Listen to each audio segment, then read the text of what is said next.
And as I mentioned, we're going to be talking about business unit level strategy. Okay. So in this particular chapter, the objectives that we're going to be covering are those strategies, those generic strategies that we discussed previously with Michael Porter, overall cost leadership and differentiation. And then of those two strategies, what kind of focus would you be pursuing? Are you going after a broad market with a broad buying group, or are you going after a focused or a narrow market? And then of those two strategies, cost and differentiation, one of the two, differentiation, does have some mitigating effects on the 5 forces that we had previously discussed. Some of the pitfalls that managers might encounter when they're trying to attain a generic strategy. That's where we're going to stop today. And then on Tuesday, as I mentioned, we'll pick it up with the industry life cycle, which is a very, very important element in consideration when looking at the type of strategy the firm is going to be pursuing. We are now at the point, we've done our external analysis, we've done our internal analysis of that firm. We've actually come up with our first generic strategy that the firm can pursue with our IE matrix. So we are at the point where we can do some formulation, strategy formulation. So that's what we're looking at here. So strategic formulation is the process of choosing the most appropriate course of action for the realization of that organization's mission, goals, objectives, strategies, and policies. And the consideration thereof strategic formulation is that whatever strategy that we are going to formulate, we have to be aware of what the vision statement is and the mission statement. They have to align with those two statements.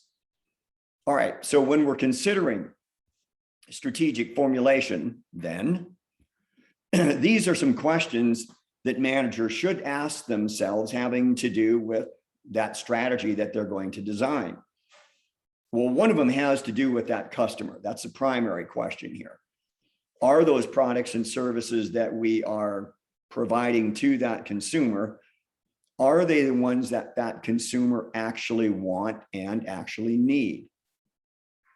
Thinking forward, and remember, this is from some of our analysis that we did with the balanced scorecard. We have to have that customer perspective. How do we go about making sure that that product and services that we are going to be providing will please that consumer? They will feel that it's actually a value for them when they are buying it from us. Second thing that we need to look at is how do we go about growing that business? There's different strategies. Should we acquire a firm? Should we merge with the firm? Should we just expand our product line? How do we go about doing this? Should we just enter into a new market? So how do we go about growing that business? Third thing that we have to be aware of, we know that that environment is constantly changing. So what do we do about making sure that we are aware of those continual changes that are occurring within that market, within that industry, within that environment? Fourth thing that we need to do, we have to take a look at our functional areas.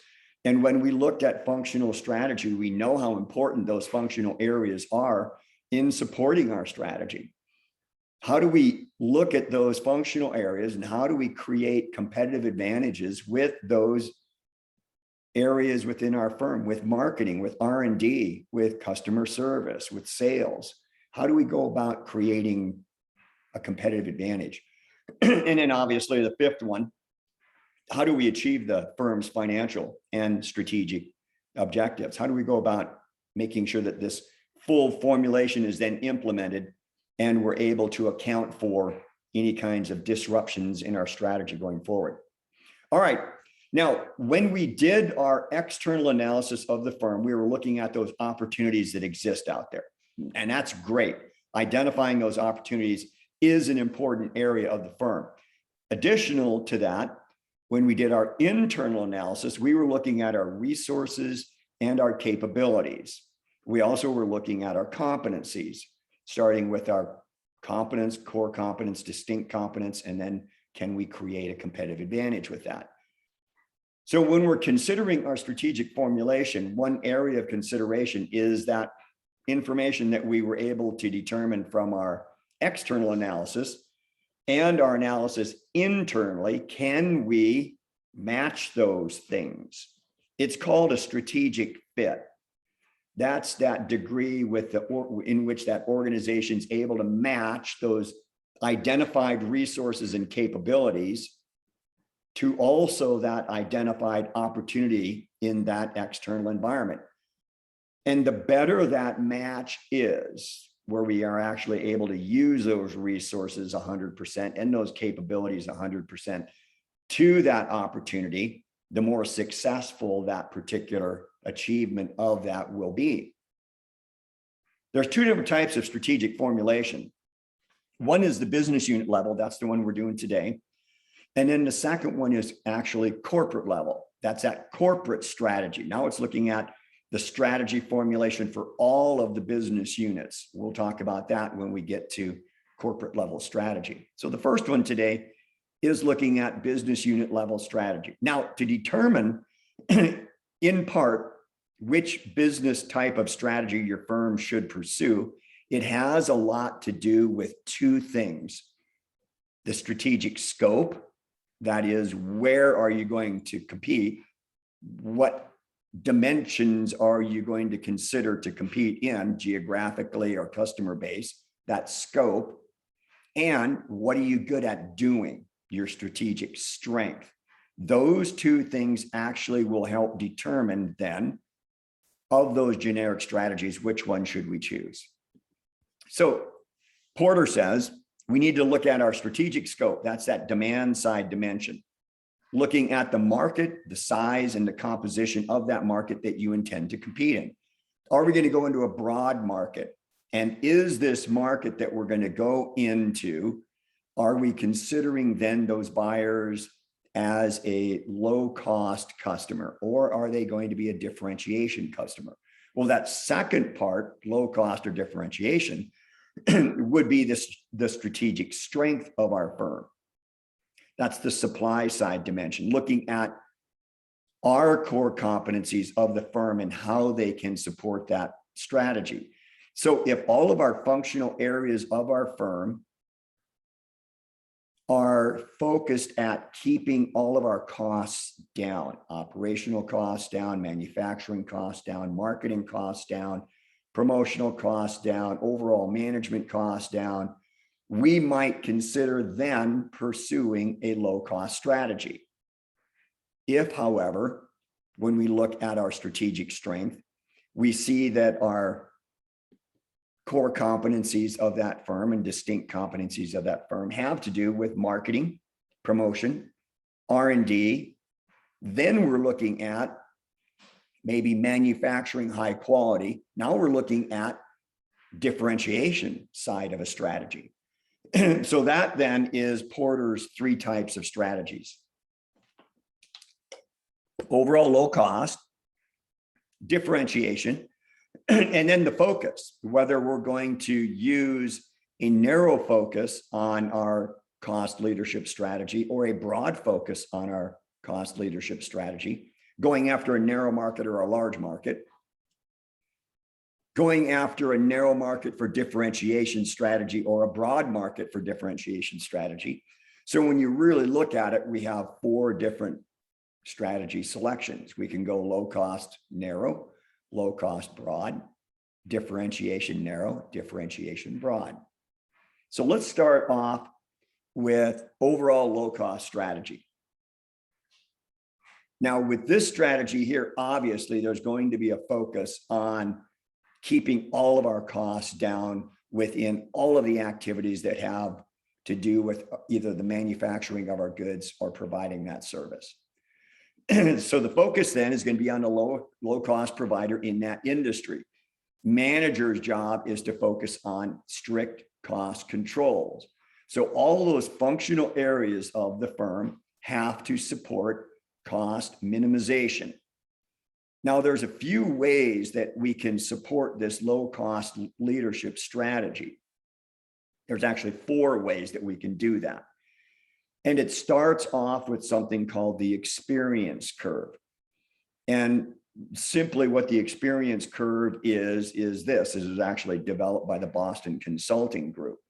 What they've realized is if a firm doubles their production, that doubling of that production results in the gaining of experience. And because they've gained in experience on how to do that with that volume, the fixed and variable costs associated with that will diminish. Okay, so let's take a look at that first one. This is the experience curve.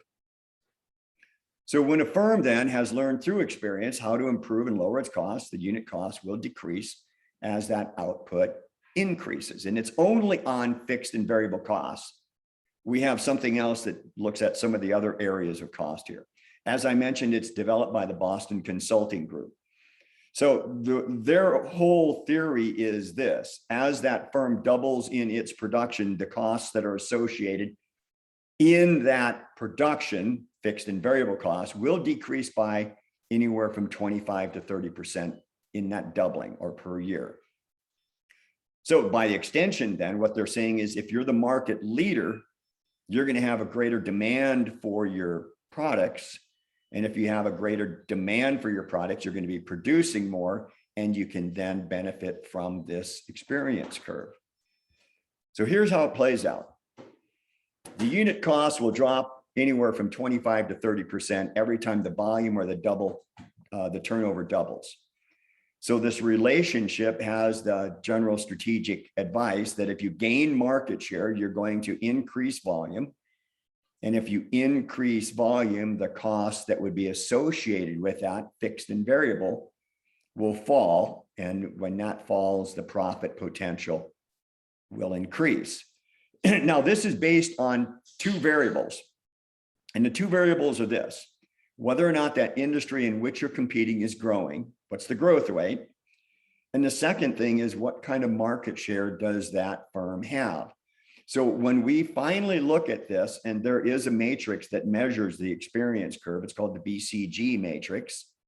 We're going to be looking at two variables: market growth rate and relative share of the market, those two things. And from that, we can then determine another type of strategy for that firm. If you have a large market share in an industry that is growing, you're going to follow a different kind of strategy than if you have a small market share in an industry that's not growing. And again, there's only two variables that we're going to be looking at there. Here's our second area of savings. This is the learning effect. Now, the first one was on fixed and variable costs, and it really sounds similar to this one here: experience curve, learning effect. But this one has to do with learning by doing. This is really the management part of it. So managers know that if they make a decision on how to do a process, that process is going to take X amount of time and it's going to reveal X amount of output. But if it doesn't work well, the next time that they do that or something similar to that, they have learned from the previous time what did and what didn't work. And by doing that, then it results in a savings of time, savings of effort, savings of costs. So now this one is based on methods and processes. All right. Third one: economies of scale. Well, quite simply, economies of scale is the reduction of the per unit cost in that fixed cost of manufacturing. So we have a base fixed cost of manufacturing, and we run X numbers of units through that manufacturing. All of those numbers of units then have a proportional cost of that fixed cost. If we were to run more numbers through there, then those numbers of units are increased, divided into that fixed cost, your per unit cost goes down. So there's our third area of savings, economies of scale. Fourth one has to do with economies of scope. Now what we're looking at is having maybe a group of similar complementary products that can share promotional expense, marketing expense, manufacturing costs can be shared through that. So we have economies of scope. A good example of that is a lot of auto manufacturers have the same frame, the basic frame of their vehicle that is used for several different models. So they've gained from economies of scope. All they do is just put a different model on top of that basic frame that exists there. Okay, let's take a look at some strategies here that support the overall low-cost leadership. All right. Well, successful implementation of this strategy can be aided by good process engineering skills. In addition to that, we're looking at designing products that can be manufactured easily and at a low cost. Third area, any kind of capital that we might require to support our strategy or our manufacturing, we try and get that at the most favorable terms that we can at the least expense. Fourth is keeping all of our functional costs down.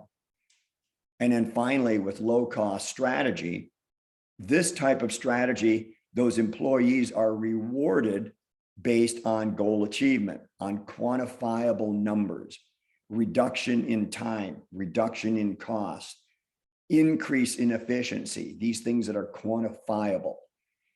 All right, we've got some products that are listed here of companies that follow a low-cost leadership strategy. We got Motel 6, Ryanair, Walmart, and Kodak. Well, let me ask you guys this general question. Has anyone ever had an opportunity to fly on Ryanair? They're a European airway. Anybody ever had a chance to fly on Ryanair? How about in the United States? Has anyone flown on Spirit? I was just about to ask about Spirit. I thought Spirit was like our our version of that. Yeah. It is. Yep. Spirit Airlines.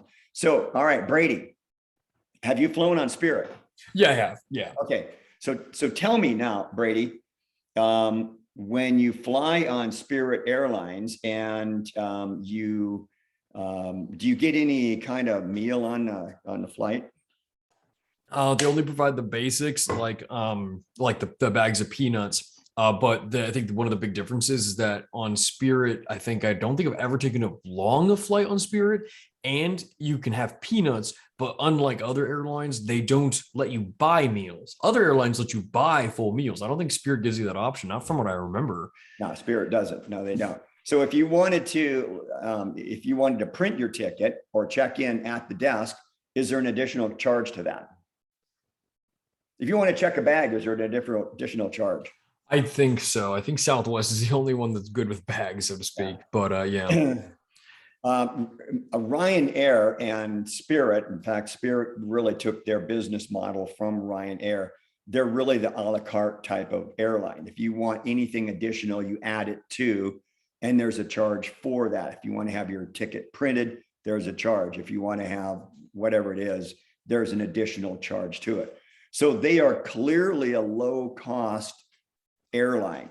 They're not providing any kind of additional frills for you as an airline passenger.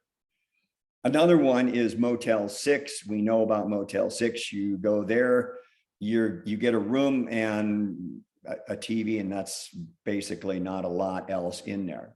Walmart, low cost strategy. Now, Kodak, one of the products that Kodak offers is a product that is sold based on its low cost, and that's that disposable camera. Now, has anyone ever used a Kodak disposable or any other kind of disposable camera? Mia has. All right. So Mia, you buy this disposable camera, you go out and take pictures, and then what do you do with that camera? Where do you go with that camera then, Mia? I usually go to CVS or like Walmart, but I was gonna say the prices tend to differ with trends. So like the Kodak cameras are really trendy right now, so they're actually a lot more expensive at Walmart because disposable cameras are like a trend. Isn't that interesting? Yeah. So the trending is starting to increase that. Well, there it is that there's more demand for it. So why not take advantage of that demand, right? Yep. So what did you, so you take it to CVS or you take it to Walmart and you get your film Right. processed. Yeah, you get your film developed and then they typically like give you maybe like I think they used to give you like the first couple photos for free printed, but now I believe they charge you for all of them unless you have like some sort of subscription service. Question here. So you may have already answered this, but question. When Walmart takes the film out or Costco or CVS takes the film out, what do they do with that camera then? I think they give it back to you, but it doesn't really matter because it doesn't get developed. I mean, you can't develop it yourself, right? I actually don't know. I haven't done it. Typically I'll give it to like my dad or my boyfriend to go develop them for me. All So right. it's kind of bad on me. I don't even know the pictures just appear. Well, here's what happens. That camera then that you've taken pictures with and you take it to CVS, they open it up, they process that film, and they either get it for you in digital form or in print form. That camera then is sent back to the manufacturer. Manufacturer then inspects that camera and making sure that all the parts are working, they're not damaged. They refill that camera with film, seal it, package it, and send it back out. So I had that, no idea. yeah, that strategy there, that product was designed for manufacturer to support low cost. So that camera will probably be used a half a dozen times before that camera is, just not usable anymore. Yeah, that's one way that it supports that low cost strategy. Interesting, isn't it? All right. Yeah, it really is. I had no idea. So let's take a look at our differentiation strategy here. Differentiation. Now this one here, the good thing about this particular strategy is that firms that follow a differentiation strategy will be able to receive an above average return, more than that's in the industry, and they have a defensible position against some of the 5 forces effect. So if you have a product that is uniquely different, and that's the whole strategy here with differentiation, that means that your firm is going to have less competitive pressures. There's going to be more of a barrier of entry into the industry from those who might want to enter in because you have a product or service that is uniquely different and people are buying that product because of that. You're going to have more power over the buyers because they're buying that product from you because they want that product from you. You're going to have more power over the suppliers because you can take that additional cost from that supplier and you can just pass it on to your buyer. So it's going to have little effect on you. And the only force that does have some impact on this strategy is substitute products. The ones that those companies out there that are making knockoffs, that are making fake products, and they pull some business from this. So let's take a look at this strategy here. All right. So you notice we got some products listed on the right-hand side. Again, this strategy is totally based on that perceived value. That customer has to feel that in buying this particular product, they are willing to pay more for it than another product that actually does the same thing. So the Rolex watch, as an example here, that Rolex watch and its ability to tell time is not noticeably different than a Citizen watch. They both tell good time. Now, the Rolex might be better in a year on a 2 or 3 seconds, but really, is that worth it? So if we're looking at the pure utility of these products, telling time, the one that you would buy then would be the one that costs less, the Citizen, as opposed to the Rolex. But the question is this, Brady, why would you buy a Rolex watch? It's a status symbol. It really is. Because it functions like any other watch. It's just a super fancy, super high price. It's like an elite club kind of thing you get to be in if you own a Rolex. Well, you're right. So is then that consumer buying this watch only for the timekeeping purpose, or is there something else that consumer is buying? They're buying a luxury good. They're buying like kind of like a social status kind of, people see that Rolex and they're like, wow, it's certainly not the, they're buying the name Rolex. They get to wear that and walk around with it proudly. Well, and that's part of it, and that's true. You're right there. But the other thing might be that you reward yourself. Let's say that Brady, you've gone through your undergrad and you pursue your MBA, and you've put a lot of work in, and now you've got a great job that has been a result of your education with your MBA. You then might want to reward yourself because of the hard work that you've done by giving yourself that kind of acknowledgement that I've done this, and because of what I've done for myself, this is how I'm going to reward myself. That's another way of looking at, but the whole thing is this, everyone. It's a perceived value. You're the one that has to perceive that value. If you don't perceive the value, you're not going to buy it. It's not going to be worth that for you. Does that make sense? So this whole support of the differentiation strategy is based on perceived value. If the consumer doesn't feel that value is there, they're not going to buy it. Other areas that we would look at: warranty, technology, feature, service, quality, value, dealer network. Has anyone ever stayed at the Ritz-Carlton? Anyone out there stayed at the Ritz-Carlton? Spencer has. All right. Nice hotel, isn't it, Spence? Yeah, it was nice. They had like I wouldn't say it was like a penthouse, but it was like in the top floor. They would have like snacks before dinner or whatever, which was like nice, but that was like a perk to be there. Right. Yeah. And they provide that for their, guests. They will have this, it's like an afternoon hors d'oeuvre hour, right? Your rooms, large rooms, clean, well lit. Oftentimes they have fresh cut flowers in there. When you come in at night, they'll have your bedding turned back, and they'll have a flower on your pillow with a chocolate piece on your pillow. Nice. You have a concierge that can help you with all kinds of services. So it's very, very upscale, and it's expensive. The room rates are above what you would spend at a Motel 6. Now, on the other hand, the Motel 6, if you check in late at the Motel 6 after the sun's gone down, and you walk in and you turn the light on, there might be some 8-legged insect laying on your bed, watching TV, smoking a Cuban cigar, and drinking a glass of Cuban rum.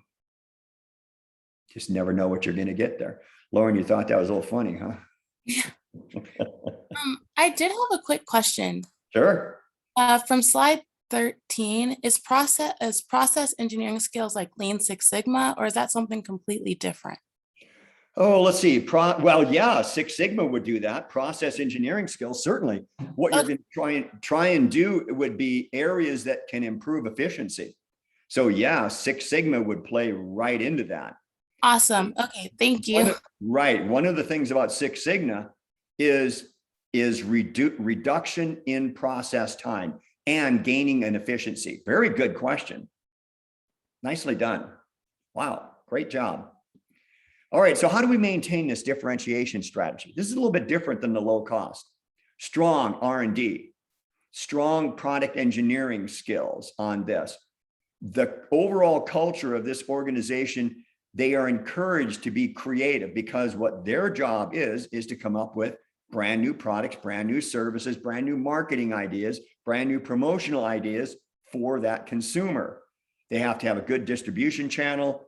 Again, as I mentioned, marketing has got to be there. The rewards and incentives for this type of strategy is based on subjective measures. The product idea, the marketing idea, the promotional thought, the packaging of these products. Those are the ways that rewards and incentives are given out for this strategy. Big focus on continuous improvement and innovation, and employees for firms that are following this strategy, highly skilled, highly creative people. So when we're looking at the two strategies here, one is keeping all the costs down, and the rewards and incentives on the first one, the low cost, is based on quantitative measures, what you can prove that you've done to gain efficiencies or reduce costs. This one here, spending money, R&D, product engineering, marketing. Rewards and incentives here are going to be based on subjective measures, and they're hiring more skilled, which would be more expensive, workers. Two different strategies. I've got a fun little thing I'm going to do with you guys. All right, you guys have your computer. What I'd like for you to do is look up a company. The company's name is Hermes, H-E-R-M-E-S, Hermes, okay? In fact, I'll put it in here so you guys can see.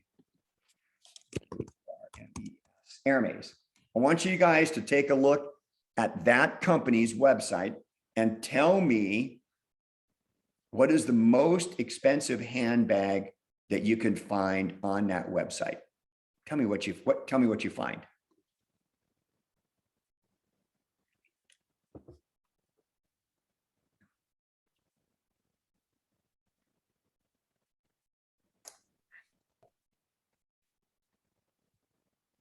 I see $3,000. I see 14 grand, 20 grand. Woo.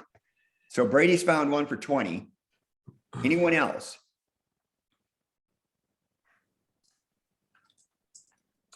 So Brady, your girlfriend says to you, for my birthday, Brady, what I'd like for you to do is buy me a handbag. And Brady, you're thinking, okay, that's cool. I can run down to Nordstrom's and get you a handbag. And she goes, the one I really want is one from Hermes. And it's, James says, 28,500. Brady? No, I'm probably not going to buy anything on that price level. All right, now think of this, Hermes. Hermes has to have strong research and development. They have to have a strong marketing team to have those customers out there spend 28,500. There's actually one in there that's selling for $2 million for a handbag. So the price of Hermes bags go way, way up. Have you heard of Caviar? Have you ever heard of a company called Caviar Royal Gift? I have not. Does that make similar? Yeah, well, they make like luxury smartphones. They take a smartphone and then they cover it in something luxurious. They have a 13 Pro Max for $64,000. It's covered in like the best gold there is with diamonds, and there's like a literal piece of the moon on the back of the case. It's like a tiny speck, but like they swear, and they sell iPhones for like crazy amounts of money. So it just reminded me of that company too. Oh, can you imagine losing your iPhone? Oh my goodness. Well, I mean, if there are people out there that are just, the ultra rich, and, it's a different life that they live, where they just, they don't have an idea what costs are or what values are, I guess. So anyway, I'm not there. All right, let's move on to focused strategy. So we've talked about low cost and we've talked about differentiation. So now with the focus strategy, it's either of those two, and it's depending on what kind of focus your firm is going to pursue. Are we going after a broad market? That could be a buyer group, product line, or geographic market. Or are we going after a narrow buying group, product line, or geographic market. If we're going after a narrow one, it could be considered a niche market. And two examples of companies that pursue a niche differentiation market are Rolls-Royce and Ferrari. They don't manufacture very many of those vehicles per year. And their market is very, very small, and it's very unique. And it's that clientele, those buyers are, looking for products that are going to be uniquely different, Ferrari and Rolls-Royce. And I remember talking to you guys when we did our strategic group mapping about finding white space and looking at a propitious niche. And that's another example of a focused strategy. And in this particular case, it would be focused differentiation. It's also known as a strategic sweet spot. And the example I gave you at that time was Zamboni and also Cirque du Soleil. So when we're looking at differentiation, focused, and actually a small market that is only large enough for one competitor to survive in, then we'd be looking at a propitious niche. All right, a couple more slides here for you guys. Here is a slide of each one of those strategies and the risks of each of those strategies if you were to pursue them. Obviously, if you're following a low-cost strategy, losing that low-cost leadership strategy. If you're following differentiation, the same there, losing that differentiation. And then the risk of focus is that strategy focus being imitated by your competitors. So you can look at this and look at some of the different risks. And the final slide that we're going to be talking about today is something called stuck in the middle. That's where you have firms that are unable to decide whether or not they want to be a low-cost provider, or do they want to be a differentiation provider. They're unable to choose which one to pursue. So the problem here is that now you have a blurred set of corporate cultures and conflicting organizational arrangements. Remember, one type of strategy means that you're pursuing low costs, and that's your focus, is keeping all of your costs down. But the other strategy is spending money. So that's different right there. That's a huge difference. And then what about the motivation? One motivation for low cost is quantifiable. Being able to quantify your efficiencies and your savings. On the other one, it's subjective, coming up with creative new ideas. So those two different types of strategies will not align for a firm. So there's no advantage in trying to pursue both of those strategies. It's called stuck in the middle. But then you notice the last statement that I put on here, but it is possible for a firm to implement more than one generic strategy and be successful. So I've just told you you can't do it, and now I'm telling you you can do it. Well, let me qualify that last statement there. It has to do with the market size. If you are competing in a large market that can support both low cost and differentiation, then it is possible. And an example of that would be firms like Honda, Toyota, Chevrolet, Ford. All the major automotive companies are good examples of firms that can pursue more than one strategy. They have low cost products, and they have products that are differentiation products and are high value products, like the Ferrari, like the Corvette for Chevrolet. So you have different types of models within all of their model listing. So it is possible to go from a low cost strategy and also a differentiation strategy in the same industry if the industry is large enough. Now, Rolls-Royce can't do that, and neither can Ferrari, because their buying group, that market that they have, will not support it. It's not large enough to do that. So that's how it is possible for a firm to implement more than one generic strategy and be successful. All right, that's where we're going to stop today. We're going to pick it up on Tuesday with the industry life cycle. All right, let me stop sharing here and let's stop.